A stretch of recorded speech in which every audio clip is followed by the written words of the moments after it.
You are listening to WMHW HD1 and HD2 Mount Pleasant Mountain 91.5, a service of Central Michigan University's School of Broadcast and Cinematic Arts. Good afternoon and welcome to Card Guys, episode 17. I'm Anthony Schulte, joined today by Ryan Donnelly, Doug Mobley, and Michael Rosenkrantz. In 5 minutes, Michael gives us a take on Ohio State. 10 minutes, we go over the Wings and some big news from yesterday. In 20 minutes, we talk some Tigers. And in 30 minutes, we make our weekly NFL selections. Gentlemen, how are we today? I'm doing great, boys. Doing great, Anthony. You know, Dine and Connect right after the show has some chicken wings today. Oh, baby. It's prime time after the show today. Yeah. Hope your Wednesday's going well. To the two people that reached out about my health on Monday's show, I'm better. Thank you for your concerns, your thoughts, and your prayers. I'm fine, just a little cold. Thanks, Claire. But let's get into it. We got lots to talk about. Pistons are disappointing. Well, to get us started, the Pistons have hit rock bottom for what seems to be the fourth time this season. When we thought it couldn't get any lower, boy, were we wrong, because it's gotten lower and lower to depths unimaginable at the start of a season. We're 18 games in. We have 2 wins. We haven't won since Pistons' home opener against the Bulls back on the 28th. It has been exactly a month since we have last won a basketball game. We have a chance tonight to beat a Lakers team that just got blown out by the 76ers. Now, apparently Monty said they had their best practice ever yesterday. The Pistons did. They had another players-only meeting. And this team, as much as I say this team has really struggled, I have to say that this team is still hungry. They're still trying to get wins. Every game means a lot to these players. And with all that in mind, I think there's a good chance tonight that the Pistons walk out of here with their third win of the season. I think so. Because you got to look at it. LeBron might not play. That's big. LeBron's still one of the best players in the league. LeBron might not play. And this Lakers team, the one thing the Pistons have going for them is that teams are going to overlook them on the schedule. Teams are going to look at them and be like, you know what?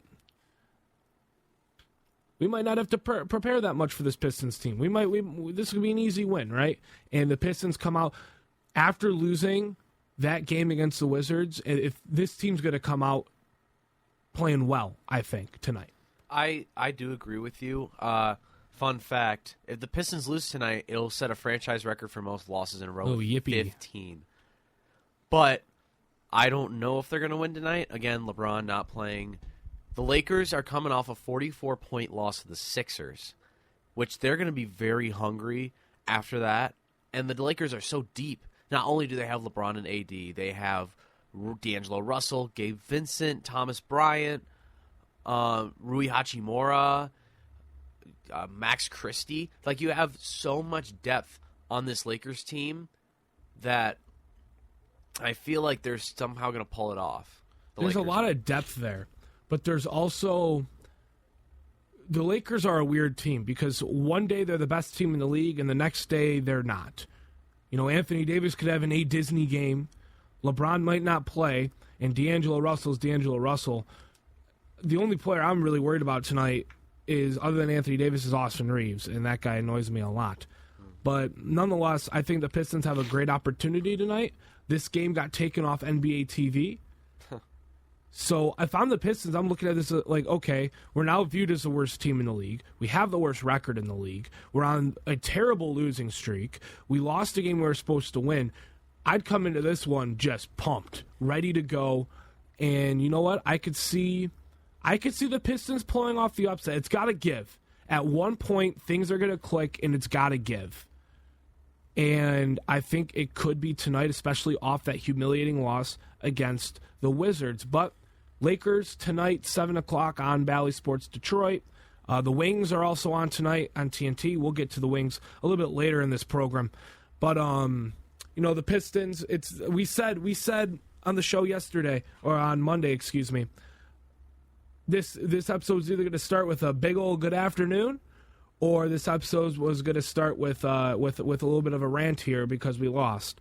I had great faith that the Pistons would win that game, and we are sitting here talking about 14 straight, which is not ideal, but hopefully the ship is turned today.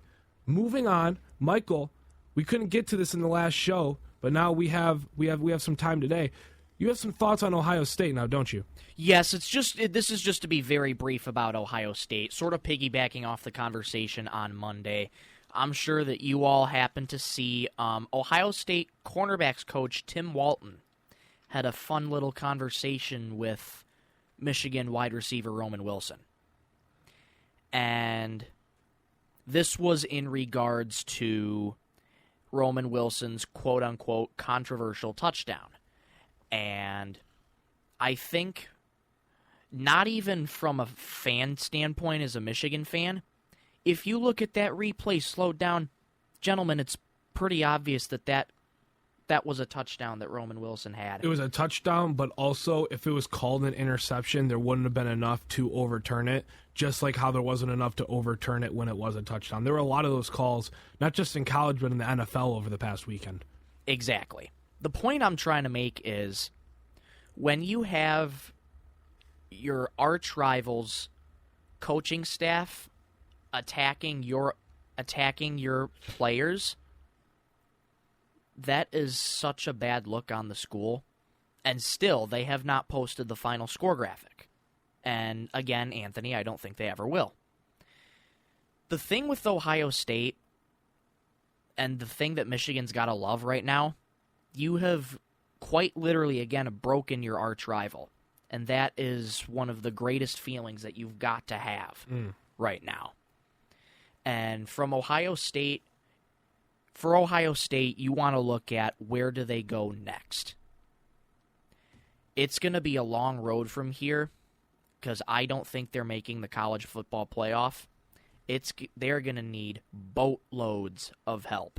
It's really just a luck game at this point. Yes. Yes, it is. And the thing is, both of these teams, Michigan and Ohio State, they've been in this spot before. Michigan's been in this spot before. Michigan now gets to go back to Indianapolis to play Iowa. And for Michigan, your big takeaway here, in my opinion, you've been here before, and this is going to be kind of cliche, and you hear this a lot, but now with you overcoming adversity like you have throughout the season, this should give you all the motivation in the world to play for the national title and win the national title. Oh, yeah. You have Iowa on Saturday, and then you have, I don't know who's going to be matched up with them, but it's going to be, my guess is either Washington or Florida State would be my guess. Those are some safe guesses right there. Yeah, just playing a little bit on the safer side. But the point I'm making with Michigan, the job is not finished.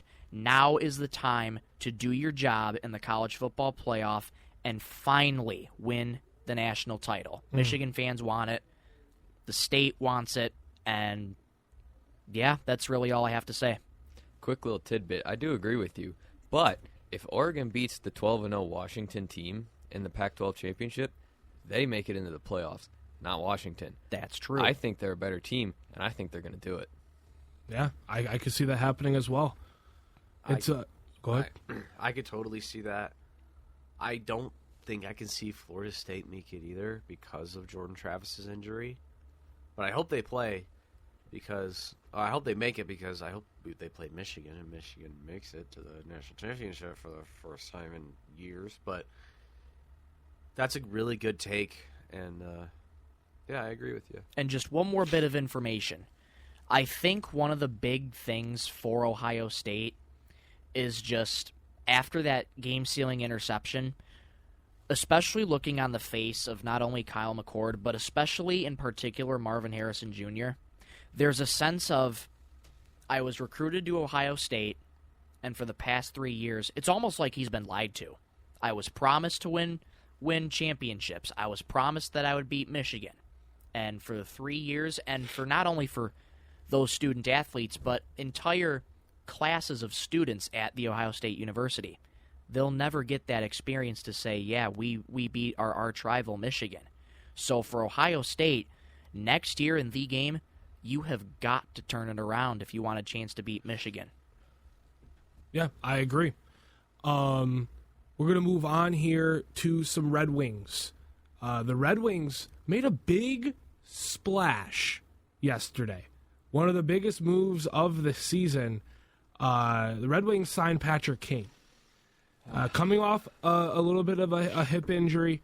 No player, fun fact, in the NHL has ever come back from that injury, but here we go with Patrick Kane. He teams back up with Alex DeBrincat. He'll likely come into that second line for Rasmussen to play. To play with DeBrincat. Boys, I want to get your thoughts on this move and what this not only says about where the team is now that this move has been made and that leadership's been added and that experience has been added, but your trust in the Yzer plan. I love it. Personally, I think Patrick Kane is going to be that veteran voice in the locker room that we are lacking, except for Husso. And he still had 56 points last season too. Yeah, with the Rangers. If he comes back healthy, he's good for 70 points. Mm-hmm. Not to mention he's got chemistry with DeBrincat because they played together for a couple years. Be a fun second line to watch. I think it's really just like it's a good signing. I think Stevie's not worried about the couple losses we had in a row. Mm-hmm. He is making the moves that he needs to make to get that presence. That it's like, man, the Wings, not only do they have a scary first line, but they have a scary second line now, too. Like, I love this. Like, one of my childhood players retired, and we were there for that. Miggy. Yeah. And now another piece of my childhood is with the Red Wings now. Will he be the same? No. I mean, coming off a hip injury, like you said, no one has ever come back, and Patrick Kane is the first player to do that. But that chemistry with DeBrincat is going to be insane. Alongside a line with Larkin, Comfer, and like Sprong and Seidler. Don't forget Lucas Raymond. And Lucas Raymond. Whew. We're going to be good. We're going to be good this year, Wings fans. We might make, just because of that, we're probably going to make the playoffs. Kane won't be the same guy that he was in Chicago and a little bit in New York, but he'll still be that veteran voice for the skaters, at least, not for the goalies, but the people that are skating and our forwards, he'll be that voice. And he brings great winning experience as well. And he has a couple cups behind his back, so like this is a perfect signing. I wouldn't imagine him signing with the Red Wings, but here we are now, Patrick Kane. Now, if you're wondering, he's been number 88 his whole career. That's kind of like his big theme, number 88, right? And the Red Wings just had 888,000 followers on Instagram, which is kind of funny that they hit that mark on the day they get Patrick Kane. But Daniel Sprong said he'd be honored to give up his number 88 sweater to Patrick Kane. So Patrick Kane will still be number 88, and Sprong will be fetching a new sweater number there. I love that. But that's just a class act right there, Daniel Sprong. Yeah, wow. I love that from him. That's great. What a guy. And also, November 28th is such a good day in Detroit sports, just in general, because Kane signed with the Wings yesterday, and 3 years ago yesterday, Bob Quinn and Matt Patricia got fired from the Lions. Wow. What November a day. 28th is always such a good day in Detroit sports. You know what? Let's make it the 29th if the Pistons win, huh? How about that? Let's say that. Yeah, this signing by Steve Yzerman, I love it. Patrick Kane, again, veteran voice in the locker room. But I want to point out something per Emily Kaplan from ESPN. Patrick Kane, what was his reasoning for coming back? Obviously, his go-to answer, quote, because I love the game. But he also made a point to mention that he had to earn his spot coming back from hip resurfacing surgery. I think it's going to be a very tall order for Patrick Kane. Red Wings fans, you're probably not going to see him in the lineup for a long time. Loan said most likely next week. because they want to get a couple practices under his belt so he's not coming in cold turkey. We were hoping, me and you, Michael, we were talking about this. We were hoping we'd see him in the Rangers series. You know, he played in the Rangers game. He played for the Rangers, as we all know. His last team was the Rangers, and the Red Wings play the Rangers tonight. Yes. But it's honestly probably smart to ease him back in, get him a couple practices under his belt. There's no need to rush it and ruin it. Take your time with it. Bring up. He'll probably be in later, the latter stages of next week. I agree. And Patrick Kane, he brings a heck of a resume. He is the fourth most points among active players, and he is sixth among active players in career goals with 451.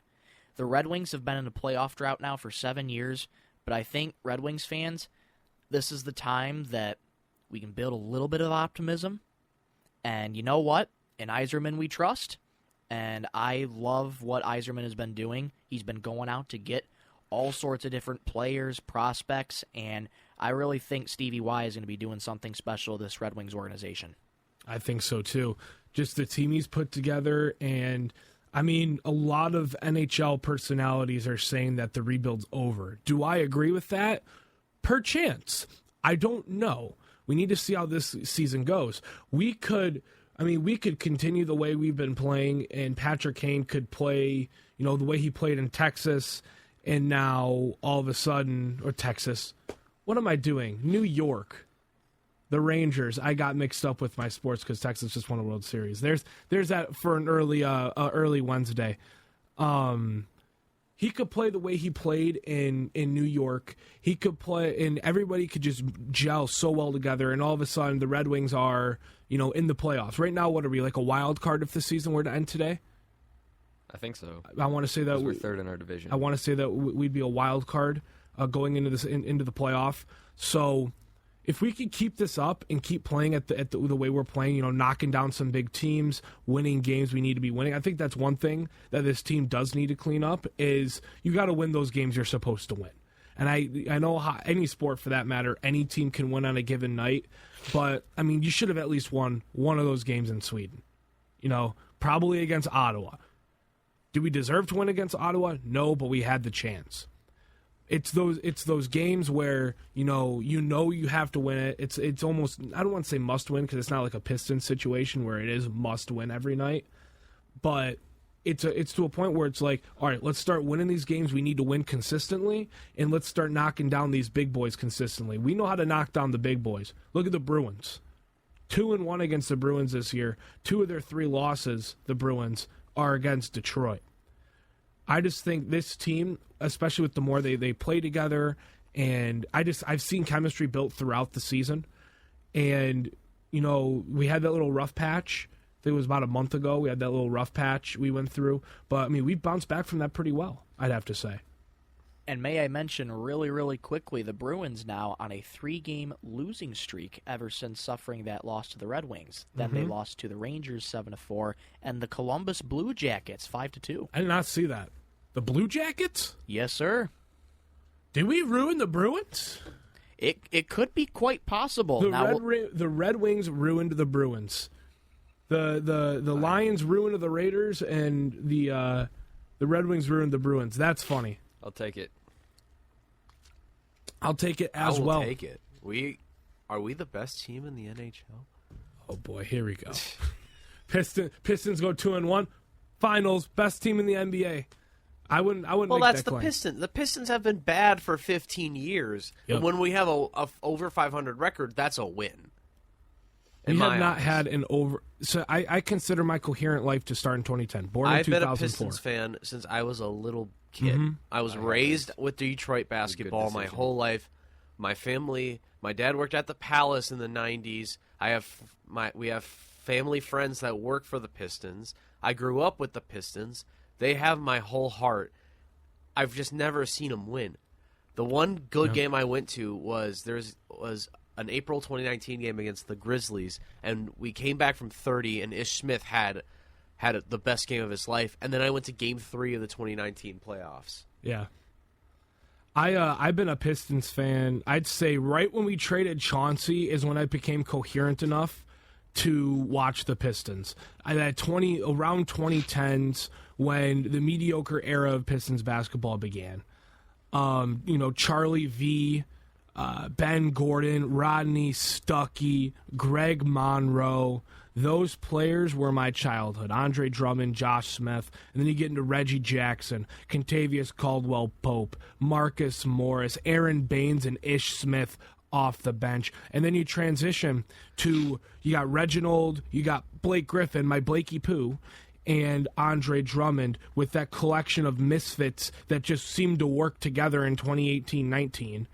And then now you've had this kind of weird era of Pistons basketball with, Sadiq, Killian, Stu, Cade. So my entire coherent Pistons life, we have been a loser. We have not had an over 500 season.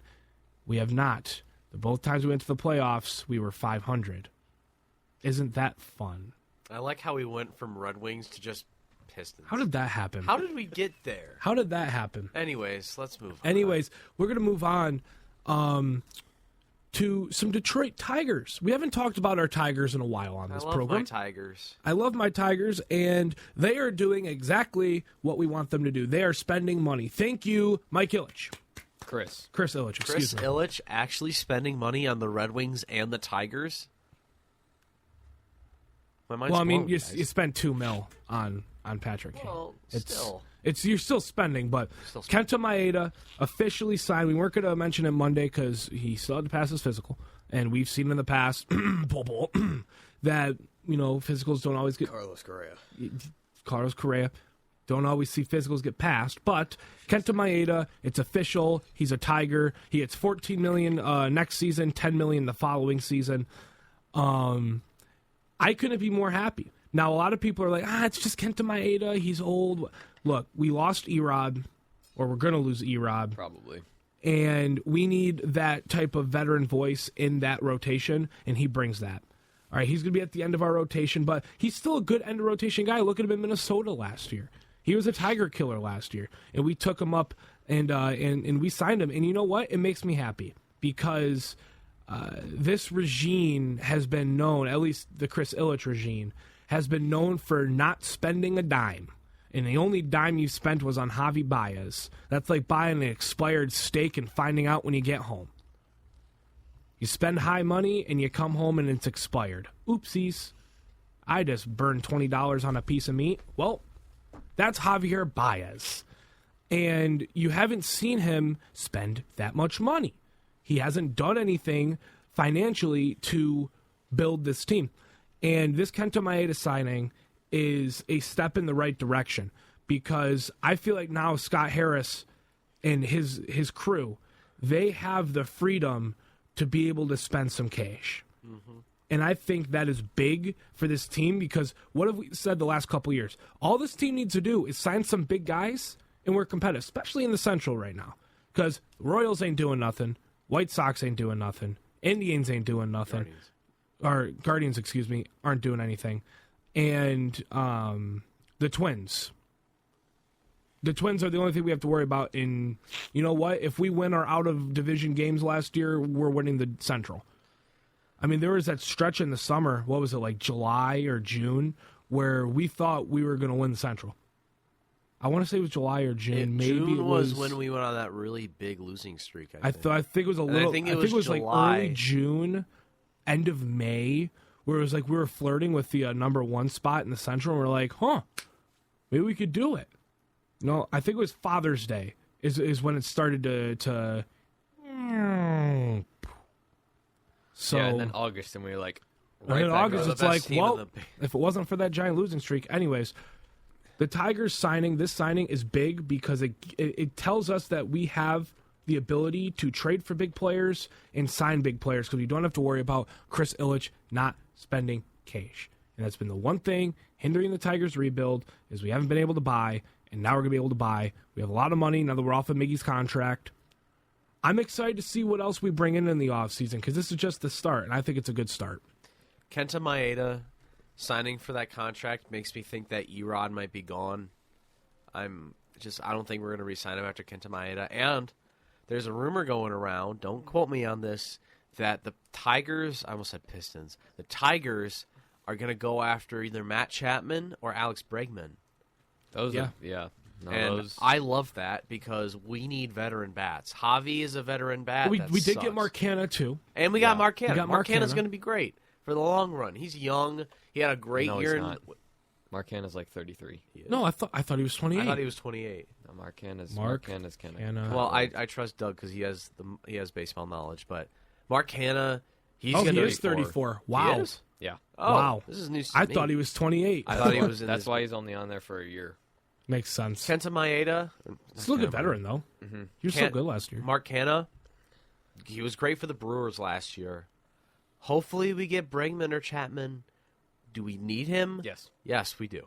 We don't need a guy like Tim Anderson. We though. need somebody. We need to make a big splash. I think we were kind of like dipping our toes in the water with this Maeda signing, and we're like, okay, Yamamoto. we have a little pull. We have a little pull to Detroit now. People want to sign here, and we're like, oh, Yoshinobu Yamamoto. that water feels nice, right? It's a nice 85-degree day. You're at the beach. You dip your toes in. You're like, oh yeah, we're going swimming today, boys. Yeah. Matt, We hop in that water we and I we think- sign Matt Chapman. I see it.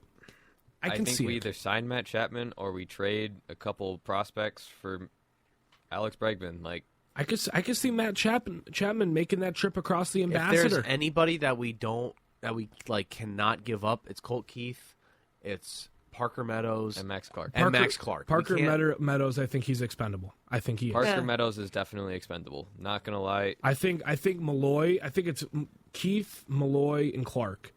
Those are the guys you need to try and Get hold rid on of- to as much as you can. Get rid of anybody else. Oh, I think you for, also like, got to Brian keep Bass. Riley, unless it's a way better player. I'd I say- still think Riley's got a high ceiling. Think You about wanna know trading something Riley. crazy? What's up?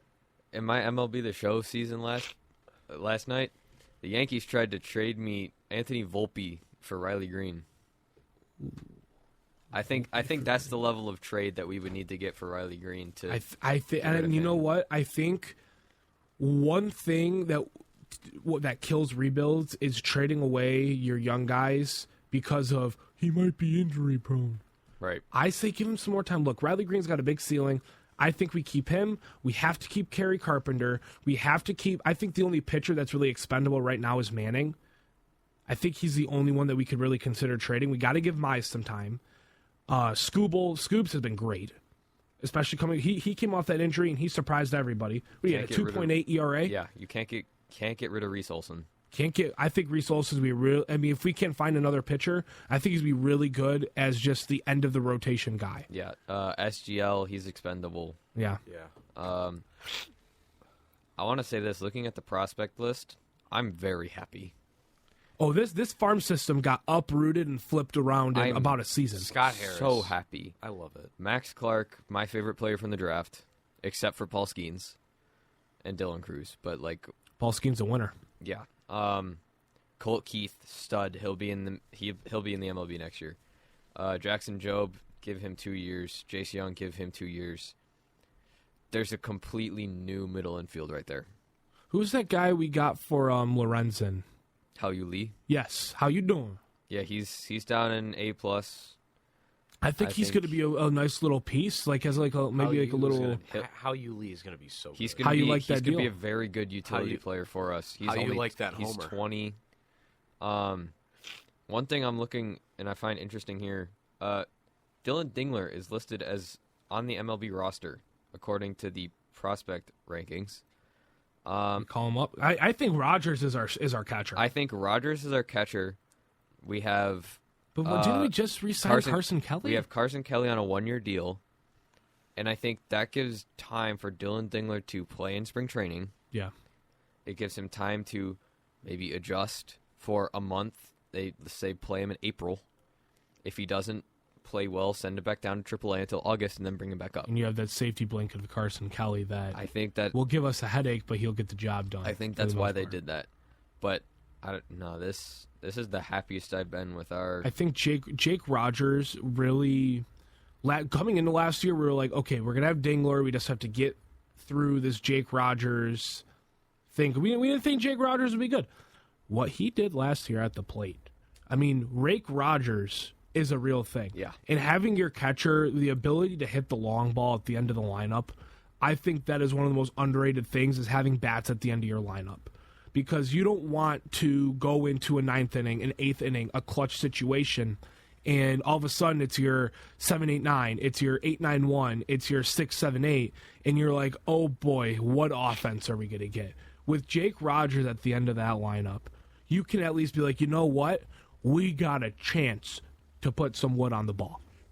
We got a chance to send this one out, right? And I think the end of the lineup is one of the most important pieces of the lineup, because you want to be able to be comfortable no matter where you are in the lineup in whatever situation you may be in. And Jake Rogers provides that. It's very rare to find a catcher that can hit the long ball like he can. And I think that's reason that, you know what, Dingler might surpass him in the next 2, 3, 4 years. But I think for the foreseeable future, Dingler's the 2. I am very high on Jake Rogers. He's good behind the plate, too. He is. He's a good framer. He's not the best defensive catcher we've ever seen, but that's not what we need. We just need somebody who can stop the ball. And he frames the ball well. Get a couple extra strikes. That's all we need. He's consistent. Sure, his average fluctuates a lot. Yeah. But his power is always there. It'll always be there. Yeah. I'm very happy with him going to be here for the next couple of years. Yeah, this Kenta Maeda signing is great. He's going to bring experience to a young Tigers team. And a key takeaway that I took away from this is you may see some more pitching signings from Scott Harris.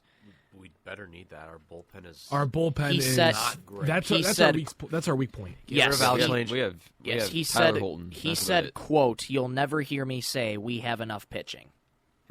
Pitching that. wins, just like defense wins you championships. Pitching wins you championships. Look at the Rangers. Just look at the Rangers. Look at the Phillies. Look at the Phillies. Yeah, Phillies Nola. Now you said get rid of Alex Lang. I said Right? get rid of Alex Lang. No, I you say can't yet. keep him in your bullpen, but not as a closer. You can't He get rid is of your Alex eighth Lang inning yet. guy, He's the setup guy. 7th or 8th inning guy, and then you bring in a closer. He's only 26. He had Jake Berger. A mess up burger bomb, his entire grand season. slam, Grand walk-off. slam that ruined his career. That has to be the most defeating feeling. I think he's gonna. I think he's gonna come back next year. He's gonna be bigger. He's gonna be stronger. He's gonna be throwing Hopefully harder. he's going to add another pitch to his arsenal other than a curveball. I hope so. And we're gonna see him hopefully bring his stuff back. Hit 27 next year. He's got time left, and I don't think we can get rid of him yet. And I think we like you said, he's the setup guy. He's not the closer. You can't play him. The way he pitches, the way he likes to pitch, he's not a closer. No. He is a 7th or 8th inning guy, an emergency guy maybe in the 6th. Or you know what? Maybe you need an emergency closer. He can get the job done because he's got that experience now. But you need to go get yourself a closer, right? I think you need to Trade for Hader. I think I would love that move. That would make me ecstatic. But Alex Lang as a setup guy, the top setup guy in that bullpen, it works. And giving him more time, I think it's all about patience and giving him time. I think for every single team in this city right now, patience with the Red Wings. You need to be patient. I know people. Breaking news: Daniel Sprong is now number 17. He's now number 17. I just saw that. Red Wings just tweeted it out. But perfect timing, Red Wings. Perfect timing. The Red Wings, just because they signed Patrick Kane, does not mean it's going to work right away. Having extreme expectations right away, not smart. Lions, still be patient. We're in year 2 of being somewhat competitive. Got to be patient with them. Pistons, got to be patient. Tigers, got to be patient. Patience is key, folks. And something about Detroit sports fans is we don't have patience. Like, That's we true. want to be good. Like, there was a time in Detroit sports history where all 4 teams were really good. Well, All 3 teams. all and 3 the teams Lions. and the Lions were fairly good. Like, the Wings won a cup. The Wings Pistons won were, several the cups. Pistons were like going to 7 straight Eastern Conference Finals, and the Mm-hmm. Tigers just got off an AL pennant berth. And we only had to watch the Lions once And a then week. the Lions went 0-16. But we just Yeah, we got need- Calvin and we got Matthew. We in had that- in we that had span. Calvin. I almost said Calvin Johnson, but just be patient. It's although yes, we're 8-3. I wouldn't give up on us yet. Although we have looked crappy in the past 5 weeks, we haven't looked good since Tampa Bay. Just be patient. We'll be good sometime. Maybe the Pistons won't be the greatest in the next couple of years, but think Lions, Wings, and Tigers being really good in the next year. Well, ladies and gentlemen, it's time. It's that time of the show. It's time to make our NFL Week 13 picks. And we are going to, for Season 2, which is coming up next semester here at CMU, so it will be probably, I'm saying, January 8th. All right, first day we're back, January 8th. We'll continue the show for Season 2. We're going to add a little bit of a jingle for our picks segment because we're going to make things interesting around here. But until then, you're going to have my voice introducing it. We have our picks this week. Week 13 is going to be a fun week in the NFL. Breaking news. What you got? The Cincinnati Reds has signed Emilio Pagan to a 2-year deal. Okay. That does not affect us at all. I didn't even know he was still playing baseball. That's why I said it was breaking news, because I haven't heard his name in a couple of years. I haven't heard of him since he was on the San Francisco Giants, and that was in 2018. Anyways, we have our picks this week. We're going to start with the Thursday night affair, and it's one of the better Thursday night games that we've had. It's the Seattle Seahawks going into AT&T Jerry's World to take on the Dallas Cowboys. Gentlemen, is it time to pick the Cowboys? Because I think it is. Ryan, just get it out of the way. a good primetime game. Yeah, we get to get the Cowboys Lions, over with Cowboys. Dude, no. Why are you a Cowboy? Like, genuine. Like, please explain to the folks out there that are listening to this right now. Like, why is this kid a Cowboys fan? Please. I had family that live in Texas.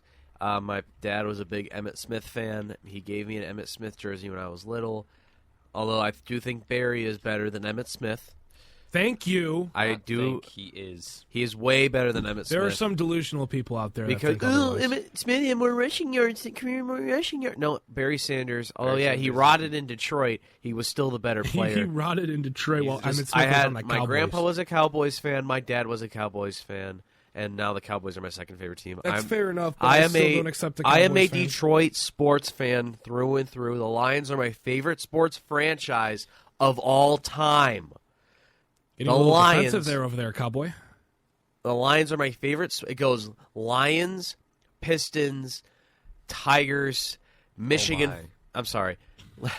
Lions, Michigan football, Pistons, Tigers, Wings, Cowboys, Minnesota Timberwolves. But go Cowboys. Nice. That was a beautiful Troy Weaver meme right there. But we're going Cowboys. Michael, how you feeling about this one? Yeah, I got the Cowboys here. And mind you, this game, tomorrow on the 30th, is 1 month away. December 30th, 1923, per Jerry Jones, of inducting Jimmy Johnson. Yep. Yes, it is. C.J. McCollum is expected to make his return tonight. Oh, my goodness. The Jets just opened the practice window for Aaron Rodgers. Uh-oh. Time to add into my fantasy team. Well, all right, gentlemen. Aaron Not Rodgers before I is- get him first. and Nelson Cruz is taking a job with the Dodgers. What is going on right now? The healing crystals are working. I thought he retired. Oh, he's Yeah, taking a I got the job in the front Cowboys. office. No Kenny Walker and the Seahawks is just going to kill him. And not to mention the Cowboys are just clicking on all Wow. cylinders. I So, can't believe Aaron Rodgers is actually coming gosh, back. where That's can he get crazy. this week? I'm really interested to see what happens with sorry, Aaron Ryan. Rodgers. Me too. All right, we're gonna go to Colts Titans. I'm going with the Colts here. Even without Jonathan Taylor, they still have Zach Moss. Yeah, I'm going with the Colts. I'm also going to go with the Colts. Yeah, give me the Colts here. The thing about the Titans is now that Derrick Henry's back, you want to use him. The dude's Yes, what? 6'3", please. 230-something? Use Derrick Henry. My but in the fantasy end, team begs. But in the end, I think this is going to be should be no problem for the Colts here. I'm going Colts. Chargers, Patriots. I think the Chargers get back on track with this one. They have to. If they don't, they're in tank for Caleb Williams mode. I don't know Caleb Williams. I think maybe Marvin Harrison to put next to Keenan Allen. I think Marvin Harrison, if they can get him, is the best pick for them. But yeah, give me the Chargers. Give me the Chargers. If they lose to the Tom Brady-less Bill Belichick, Mac Jones on the bench, Patriots. Bailey Zappi starting Bailey Patriots, Zappi, then good, this is a goodness problem. gracious. Yeah, I'm going Chargers here. Patriots are just a straight-up dumpster fire right now, and I don't think that they're going to put up a lot against the Chargers. We'll go Los Angeles. All right, the Lions head into the Benz this weekend for a Sunday matinee against the Saints. Give me the Lions. Lions. Don't think we please need to spend win. much time on this one. Just win. Please look good. You're playing the Haven't looked Saints. good since Baltimore. Sorry. You're looking hate at to the say it. Saints at the Caesars Superdome. Please, just look good. Carr I might not still even call it the play. Mercedes-Benz because that's what it is. Yep. Carr might not even play. Jameis Winston might play. Famous Jameis is gonna he's gonna sling a 300-yard game, 3 tutties, almost a perfect QBR. Just watch it happen. We haven't played in 10 days. We better win. Go. The Falcons and the Jets. The Aaron Rodgers practice windowed Jets. Fire and Glenn. I forgot to say that. This is tough. This is a Falcons. tough one. Falcons. I want to go Falcons, but there's a sneaking suspicion in my belly that says Jets. No. Bijan had an absolute day last week. I think it's going to be. Wait, I think I have the Falcons defense. Go Falcons. This Jets quarterback room, besides Aaron Rodgers, is atrocious. Tim Boyle and Zach Wilson is like Boyle. the Kobe Bryant and Shaq of just garbage.